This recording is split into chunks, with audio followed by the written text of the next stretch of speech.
የጋዛ ደም በአሜሪካ እጅ ላይ ነው። ያልተጠበቀው የአሜሪካ የመሳሪያ ጋጋታ የእስራኤል ጦርነት ላይ የተጋለጠው ድብቅ እውነት።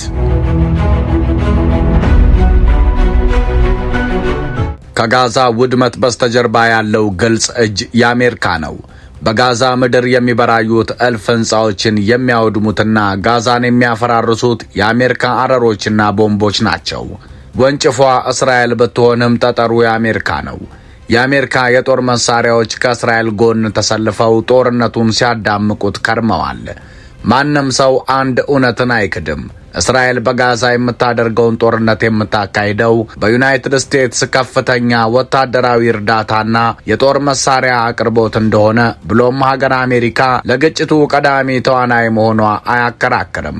ግን አሜሪካ እስራኤልን በምን ያህል መጠን የመሳሪያ ድጋፍ አደረገች የሚለው አስደንጋጭም አሳዛኝም መልስ የሚመዝነው ሰሞነኛ ጉዳይ አለው። ሰላም የተወደዳችሁ የሰሞነኛ ቤተሰቦች፣ ጥቅምት ውስጥ 2023 በጀመረው የእስራኤልና የሐማስ ግጭት ምክንያት ከ54,000 በላይ ፍልስጤማውያን ያውም በአብዛኛው ሴቶችና ሕፃናት ለሞት ተዳርገዋል።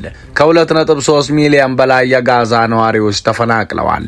ጋዛ ከመቼውም ጊዜ በላይ ፈርሳለች። ይህ ሁሉ ሲሆን ደግሞ ሀገር አሜሪካ ከእስራኤል ጀርባ በአደገኛ የመሳሪያና የበጀት ድጋፍ አለች።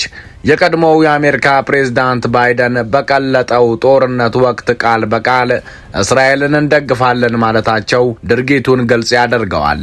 ታዲያ ይህንን እውነት ዓለም ያወቀው ቢሆንም ሰሞነኛ ግን ነገሩን ከሌላ አቅጣጫ ይዞላችሁ መጥቷል።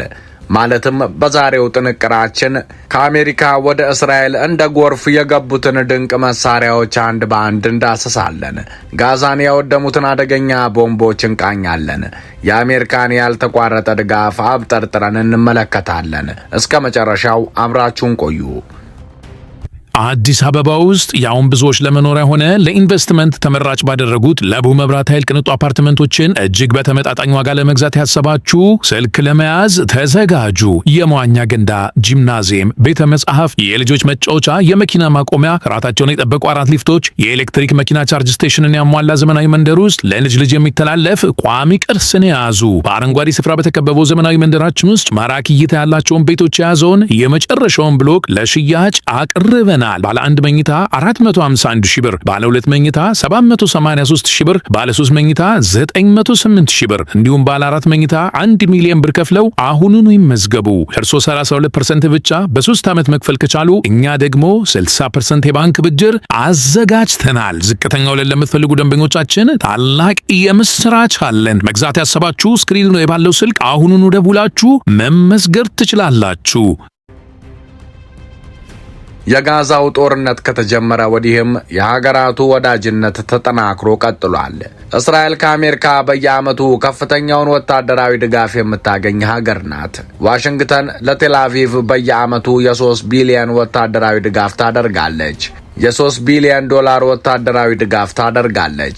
እስራኤል እንደ ሀገር ከተመሰረተችበት 1948 ጀምሮ ከአሜሪካ ወደ እስራኤል የተላከው ድጋፍም 330 ቢሊዮን ዶላር አልፏል።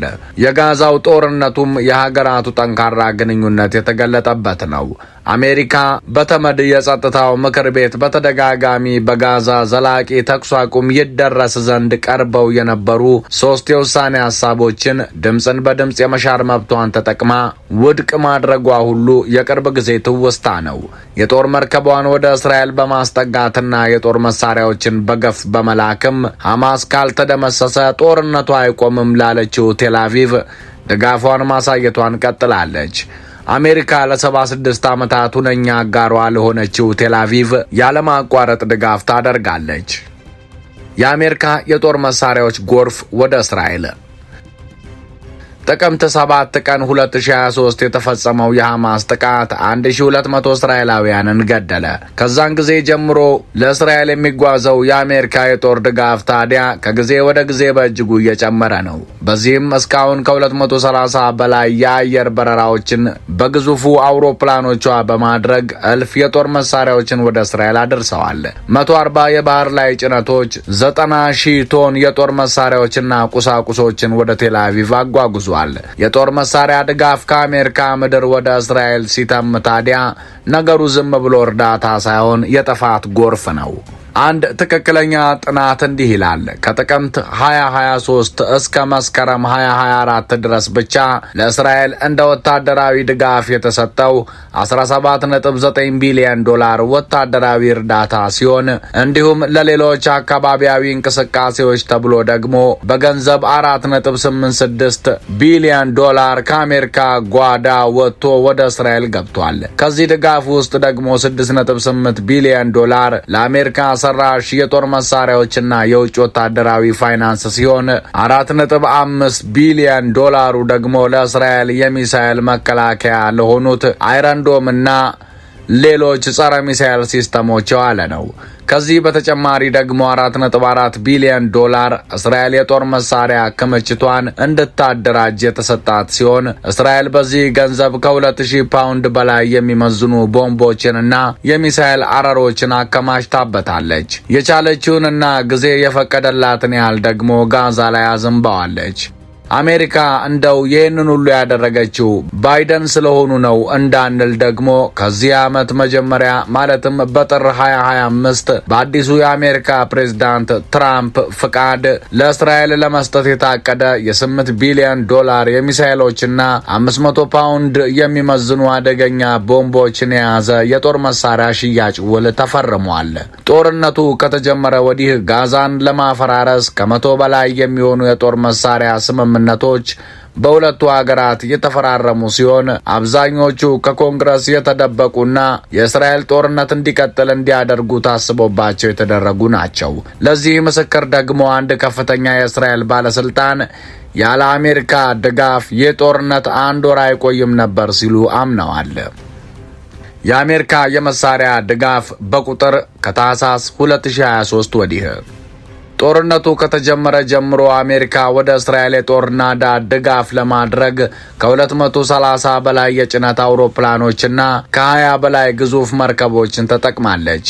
በዚህም ከ21,000 በላይ ሚሳኤልና ሮኬቶች፣ 57,000 አደገኛ ተተኳሽ ጥይቶች፣ ከ5,400 በላይ MK-04 ቦምቦች፣ 1,000 GBU 39 አውዳሚ ቦምቦች፣ 200 ድሮኖች፣ አደገኞቹን F-35 እና F-15 የጦር ጀቶች፣ አፓቺ ሄሊኮፕተሮች፣ 5,000 MK-02 ቦምቦችን ልካለች። ይህ ሁሉ ተደምሮ በአመት ከ3 ቢሊዮን ዶላር በላይ ድጋፍ የምታገኝ ሲሆን ከ1948 ወዲህ በጠቅላላ ከ330 ቢሊዮን ዶላር በላይ ድጋፍ አግኝታለች። ጋዛን ያፈራረሱ የአሜሪካ ቦምቦች። በጋዛ ላይ የሚወድቅ እያንዳንዱ አሜሪካ ሰራሽ የእስራኤል ቦምብ የጋዛ ነዋሪዎች ላይ ሞት፣ ፍልስጤማውያን ላይ የኪሳራ ታሪክ ይዞ ይመጣል።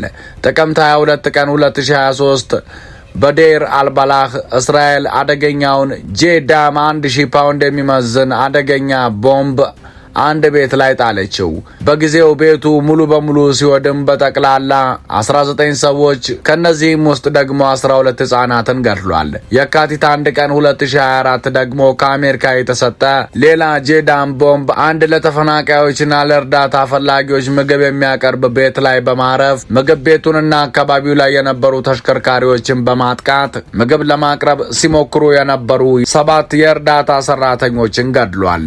ሪስፖንሲብል ስቴት ክራፍት የተባለ አንድ አሜሪካዊ ድርጅት አሜሪካ በግልጽ የጦር መሳሪያዎች በመስጠትም ሆነ አብሮ ተሰልፎ በመግጠም የጦር ወንጀሎችን ፈጽማለች፣ በቀጥታ ደግሞ 20 የሚሆኑ ጥቃቶች ላይ ተሳትፋለች ይላል። የጋዛ የጤና ጥበቃ ሪፖርት እንደሚያመላክተው ደግሞ እስከ ግንቦት 2025 ድረስ ከ54,000 በላይ ሰዎች ሞተዋል።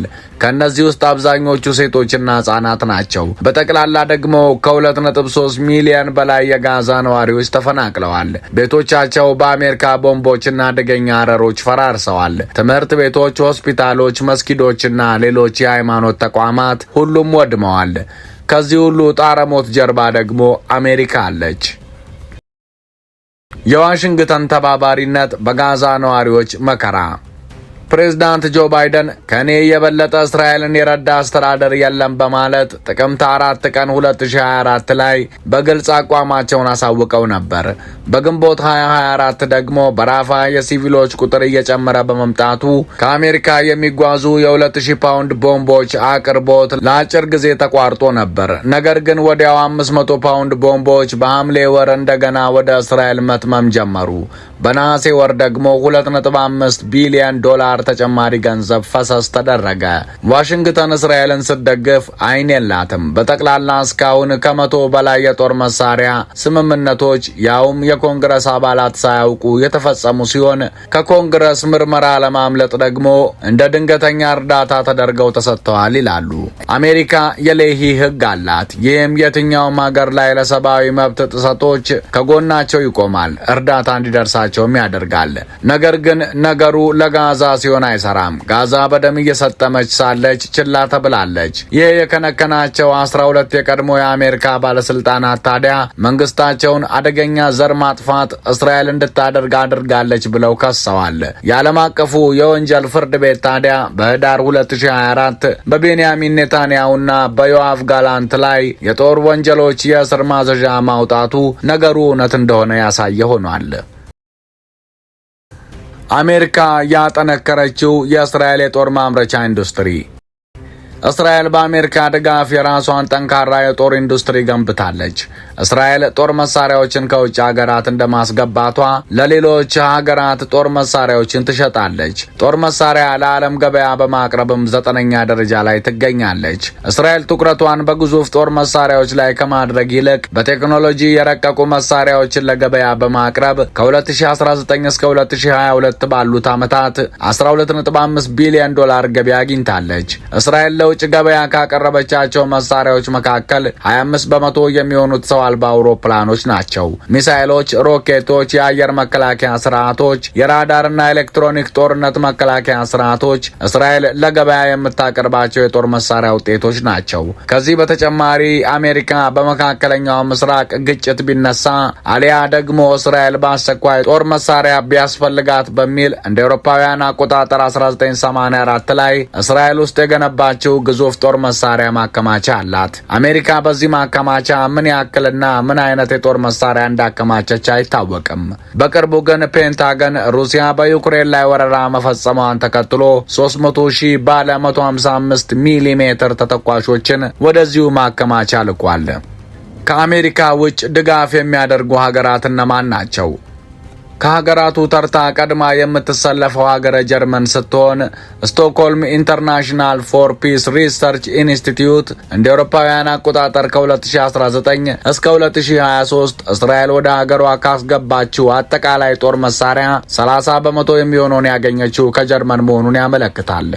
አውሮፓዊቷ ሀገር ጀርመን እየተካሄደ ያለው የጋዛ ጦርነት ከጀመረ በኋላ ለእስራኤል ያደረገችው የመሳሪያ ሽያጭ መጠን ከ300 ሚሊዮን ዩሮ በላይ ነው። ከጦር መሳሪያ ሽያጭ በተጨማሪም ጀርመን ለእስራኤል ታደርግ የነበረው ወታደራዊ ድጋፍ ከመስከረም መጨረሻው የሐማስ ድንገተኛ ጥቃት በኋላ በ10 እጥፍ ጭማሪን አሳይቷል። የአየር መከላከያ መሳሪያ ግብዓቶችና የግንኙነት መሳሪያዎች እስራኤል ከጀርመን ከምታስገባቸው መሳሪያዎች አብዛኛውን ቦታ ይይዛሉ። ሌላኛዋ ሀገር ጣሊያን ስትሆን ከአሜሪካና ከጀርመን በመቀጠል ጣሊያን ለእስራኤል ሶስተኛዋ ጦር መሳሪያ አቅራቢ ሀገር ነች። ጣሊያን ከአሜሪካና ከጀርመን ጋር ሲነጻጸር ለእስራኤል ሰራዊት የምታደርገው ወታደራዊ ድጋፍና ሽያጭ በመጠን ሲለካ እዚህ ግባ የሚባል ባይሆንም ቴልአቪቭ ከሮም የምታገኘው ድጋፍ በሰራዊቷ ዘመቻ ውስጥ ቁልፍ ሚና እንዳለው ይገለጻል። ጣሊያን ወደ እስራኤል ከምትልካቸው ጦር መሳሪያዎች መካከል ሄሊኮፕተሮችና ለባህር ኃይሉ አገልግሎት የሚውሉ ተተኳሾች ናቸው። ባለፈው ዓመት ጣሊያን 13.7 ሚሊዮን ዶላር በሆነ ወጪ ለእስራኤል ወታደራዊ ቁሶችን ሽጣለች። ጋዛ ውስጥ በምታካሂደው ወታደራዊ ዘመቻ ሰብአዊ መብት እየጣሰች ትገኛለች ለምትባለው እስራኤል የጦር መሳሪያ ሽያጭ እየተደረገ መሆኑ የጣሊያን ፖለቲከኞችን አስቆጥቶ ነበር። ነገር ግን የጣሊያን መከላከያ ሚኒስተር ጦር መሳሪያዎቹ ለእስራኤል በሽያጭ የተሰጡት ሰላማዊ ሰዎችን ኢላማ ለማድረግ እንደማይውሉ በዝርዝር ከተለየ በኋላ ነው ብለዋል። በተጨማሪም ዩናይትድ ኪንግደም ለእስራኤል የምታደርገው ወታደራዊ ድጋፍ በአንጻራዊነት አነስተኛ ነው። እንደ ዩኬ መንግስት አሃዝ ከሆነ እንደ አውሮፓውያን አቆጣጠር 2022 ላይ ለእስራኤል በሽያጭ የተላለፈው ጦር መሳሪያ መጠን 42 ሚሊዮን ፓውንድ ግምት አለው። ዩኬ ከእንደ አውሮፓውያን አቆጣጠር 2008 ጀምሮ ጦር መሳሪያዎችን ለእስራኤል ለመሸጥ የንግድ ስምምነት ከሀገሪቱ ጋር ተፈራርማለች። በዚህ ስምምነት እስራኤል አሜሪካ ሰራሽ ለሆኑ የጦር አውሮፕላኖች መለዋወጫዎችን ከዩኬ በሽያጭ ማግኘት ያስችላታል። የዩኬ መንግስት ይህን ስምምነት ተግባራዊ ማድረግ እንዲያቆም ከፍተኛ ጫና እየተደረገበት ነው። ጠቅላይ ሚኒስትር ሪሺ ሱናክ ስምምነቱ ተግባራዊ ሆኖ እንዲቀጥል እስራኤል ዓለም አቀፍ ሰብአዊ ሕጎችን እንድታከብር ጠይቀዋል። ሌላው ለእስራኤል የወታደራዊ ጦር መሳሪያዎችን ድጋፍ ሲያደርግ የቆየው የካናዳ መንግስት ነው። እንደ አውሮፓውያን አቆጣጠር 2022 ላይ እስራኤል $15 ሚሊዮን ዋጋ ያለው የጦር መሳሪያ ሽያጭ ከካናዳ ፈጽማለች። ይሁን እንጂ ከቅርብ ወራት በፊት የካናዳ መንግስት ጦር መሳሪያዎቹ ጥቅም ላይ የሚውሉበት መንገድ የካናዳ ሕግን የማይጻረር መሆኑ እስኪረጋገጥ ድረስ የጦር መሳሪያ ሽያጩን አቁሜያለሁ ብሏል። የተወደዳችሁ የሰሞነኛ ቤተሰቦች፣ ይህ ሁሉ የመሳሪያ ጋጋታ ጋዛን ሲኦል አድርጓታል። አሁን ለጋዛ ነዋሪዎች ህይወት ቅዠት ሆኗል። ቤተሰቦቻቸው በሰከንዶች ውስጥ ይጠፋሉ። ህልሞቻቸውን በፍርስራሾች ውስጥ ይቀበራሉ። የሚራቡ የጋዛ ህዝቦች በባዶ ሆዳቸው የእስራኤልን ተኩስ ይጋፈጣሉ። ከጦርነት የሸሹት ደግሞ እርዳታ ጣቢያ ላይ ተጠልለውም በቦምብ ይገደላሉ። ዓለም ለዛ ህዝብ ካልጮኸ ምናልባትም በቅርብ ዓመታት ታሪክ መሆናቸው የሚቀር አይሆንም። ለዛሬ ያሰናዳንላችሁ ጥንቅር በዚሁ ያበቃል። አብራችሁን ስለቆያችሁ ምስጋናችን ከልብ ነው። ሰብስክራይብ በማድረግ ቤተሰብ ሁኑን። ሰናይ ጊዜ። ሰላም በምድራችን ላይ ይስፈን። ሰላም